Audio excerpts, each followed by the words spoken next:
What is going on, guys? Welcome to The Lockup. My name is TJ alongside my good buddy Ed Morales. And on this week's episode of The Lockup, we're talking about the Elimination Chamber pay-per-view from this past Sunday, going over Raw and Smackdown, as well as the state of the current roster. And we're also going to have a pretty cool WWE Network pick of the week for you. But we begin with the Elimination Chamber pay-per-view from this past Sunday.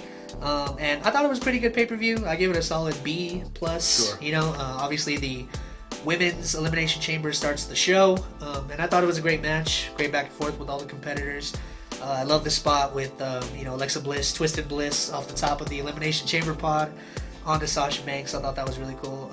Really, just Alexa's heel work, I think, is just going over so well. Keeps getting better. And I like her winning the match, keeping the Raw Women's Championship till WrestleMania. We'll see if Asuka versus Alexa is where they're going to go for the Raw Women's Championship, which I think would be a really great match. Yeah. We'll see who goes over in that one. But no, we also had other women's match, Asuka and Nia Jax on the show, which I thought was just kind of, Asuka's just really killing time till she gets her championship match at WrestleMania. And I like Nia Jax as a performer. I think she should be booked as, the female Braun Strowman. Sure, yeah. But it's just not happening. We'll see what happens with her at WrestleMania. We also had the Tag Team Championship on the show, Titus Worldwide and The Bar. I like Apollo. I'm a big fan of his ever since NXT. He might have been called up too fast when he wasn't ready, because he's kind of just been another one of the guys in the mix. Hasn't really had a feud. It might be a timing thing, Yeah. Complain to that. He was never NXT champion, so maybe he could have benefited from staying on NXT a little bit longer, having a great feud with the who's who, Adam Cole, Cien Almas, whoever, would have been great matches. But no, here he is with Titus Worldwide, going after the Tag Team Championships. We'll see if that continues all the way to WrestleMania. They like to do those fatal four-way possible ladder matches where they try to fit as many people onto the show as they can. It's weird because WrestleMania is so long, and then they just... These things have to get cut in order for everyone to be on the show. It's 5 hours, and then they still have time issues, which I don't understand how that could happen. No, but overall, I thought it was a great pay-per-view. Ronda Rousey signs her WWE contract. She's finally here after her first appearance at the Royal Rumble, pointing to the sign about 5 times. She does the in-ring segment with good old Trips and Steph. With Kurt Angle getting involved and saying that, Trips and Steph were talking stuff about her.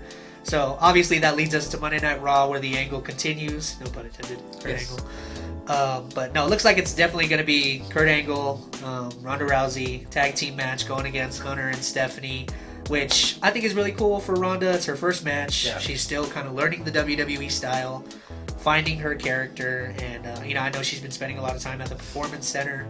But it's definitely a different story once you get under the bright lights of WrestleMania in New Orleans. But she has some veterans to help get her through that match. Also, going back to...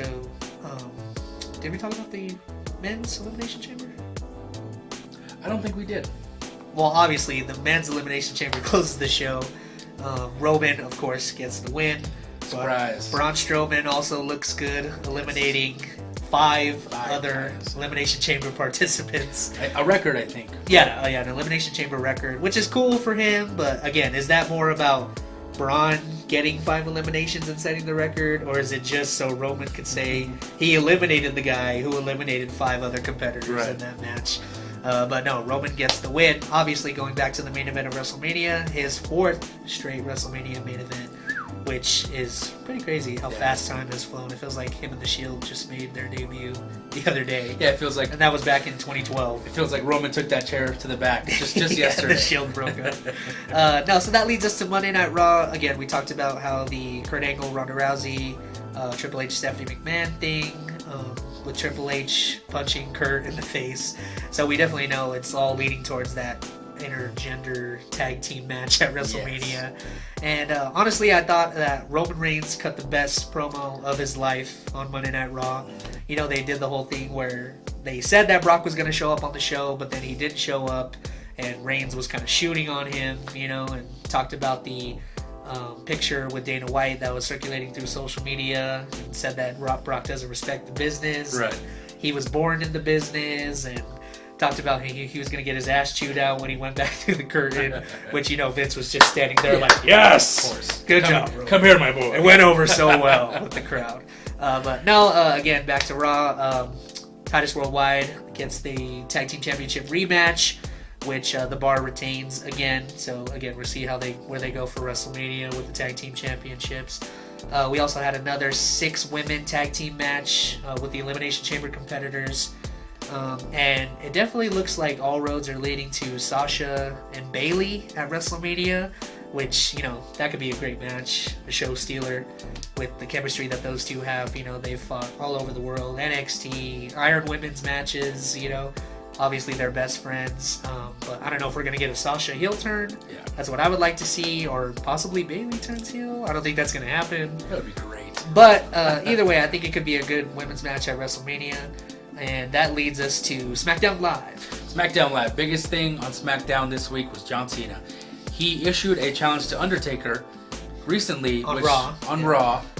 And we don't know where that's going to go yet, but... Yeah, he said that he was headed to SmackDown, and he was added to the main event with AJ Styles, right? And if he won that, he was going to be in the fast lane.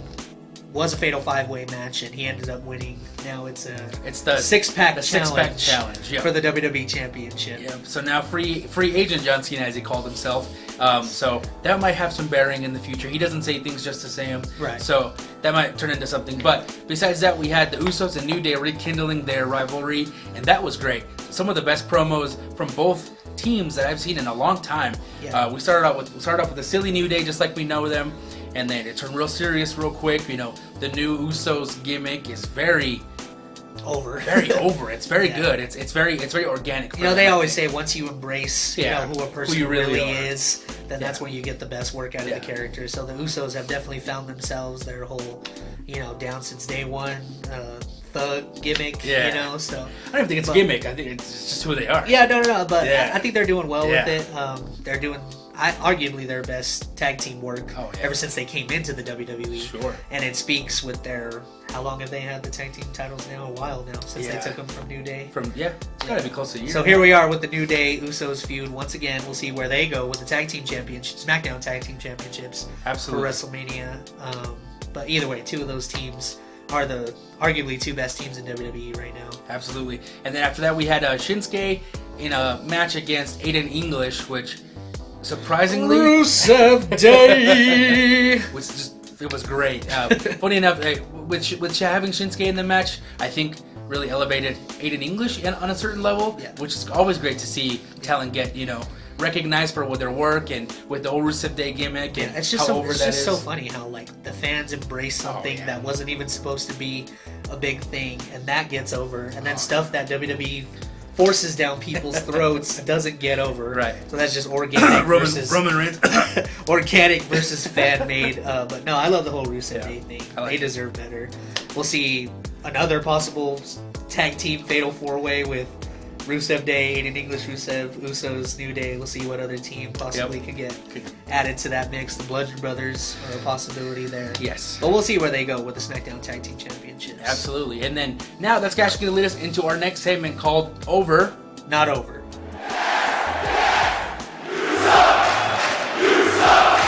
So starting off, we got Roman Reigns. And again, headed to the WrestleMania main event, once again challenging Brock for the Universal Championship. And I mean, the guy gets a reaction every time he walks through the curtain. Boos, cheers, the casual viewers. Is he the new John Cena? Women and children love him. But the hardcore wrestling fans, I still don't think it's getting over. We've been critical, of everything he's done up to this point. But honestly, again, I love the promo that he cut on Monday Night Raw. If he keeps doing stuff like that, where they let him off the leash a little bit, and it's more of who he actually is, instead of being this corporate robot, this Vince McMahon guy.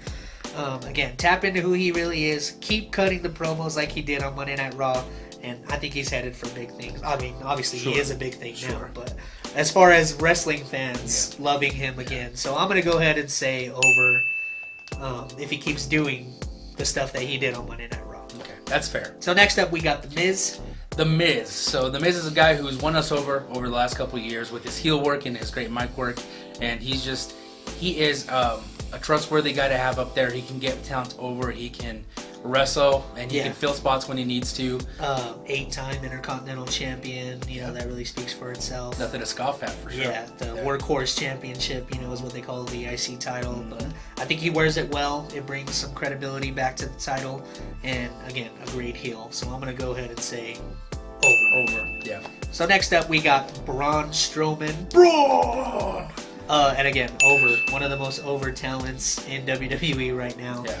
Every time, it's all about the pops, bro. Yes. When his music hits, the crowd just, him, Elias, a couple other people get that reaction. But I think it would be a waste of how over he is right now to not put him in that Universal Championship picture. I would love to see a triple threat with Strowman, Roman, and Brock. I think that could do some really cool things at WrestleMania. So Braun Strowman, over. So next up, we got Sasha Banks. Sasha Banks is a favorite around these parts for us. But overall, like you said, pops is what is the name of the game here. Yeah. So as far as Sasha Banks being over, she is over. I think she's one of, if not the best female talents in WWE right now. Yeah. There's just a certain group of girls who are the best of the best in WWE right now. It's Sasha, Charlotte, Bayley, Becky. The 4 horsewomen of NXT are basically the bread and butter of the foundation of the women's division right now. But yeah, Sasha definitely over. And even if she turns heel, over. Way over. Way over.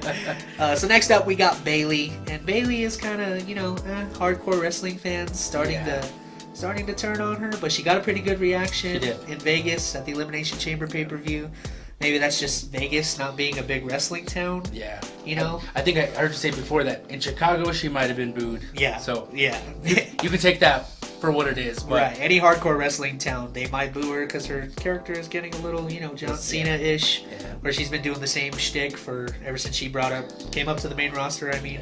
Yeah. But the little girls love her, buy her merch, So Bayley, over with us. Over with us. But with casual wrestling fans, remains to be seen. Yes. So next up, we got Ronda Rousey. This one's a different one. We don't know yet if she's going to be over or not. It's tough to say because she's so new. Yeah. She's only had 2 on-screen, 3 now on-screen appearances since she came into the WWE.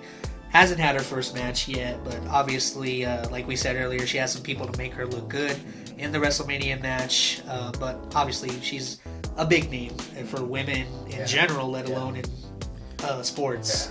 Yeah. So here she is, Ronda Rousey in the WWE, and I think she's going to do big things. Yeah. But is she over, not over, remains to be seen. If you base it on the crowd reactions that we've seen so far, you could say she's over. Over, yeah. We'll see. So here we are wrapping up the lockup, and we have a pretty cool WWE Network pick of the week for you. I'm not going to say this whole pay-per-view is the pick of the week, but definitely go back and watch the triple threat match for the Undisputed Championship from Vengeance 2002. It's The Rock, Kurt Angle, and The Undertaker for the Undisputed Championship. And I basically just went back and watched it just because I wanted to see old Kurt stuff, in his prime, and, Taker and Rock, just 2 of the best to ever do it. Rock gets the win for the Undisputed Championship, but just a great back and forth. One of the best triple threats I've ever seen in the WWE, so definitely go back and watch that triple threat match from Vengeance 2002. And that's all the time we have this week on The Lockup. Don't forget to like, share, and subscribe. Check us out on Instagram, Facebook, Twitter, and all that good stuff. Yes. Also, check us out on Patreon. We want to make more videos for you, and you have a chance to join the Lockup family, and that's a really cool thing where you're going to get some cool perks and some cool things and access to some stuff that we deliver that people on YouTube aren't going to be able to access. You're able to see some live Q&As, some giveaways probably once we get into some more stuff. Cool yeah, so we'll have some cool stuff for you. Just help us get you the content that you love, and obviously we love getting you that content. We love wrestling. So that's all the time we have this week on The Lockup. Again, I'm TJ. And I'm Ed. And we'll see you next week.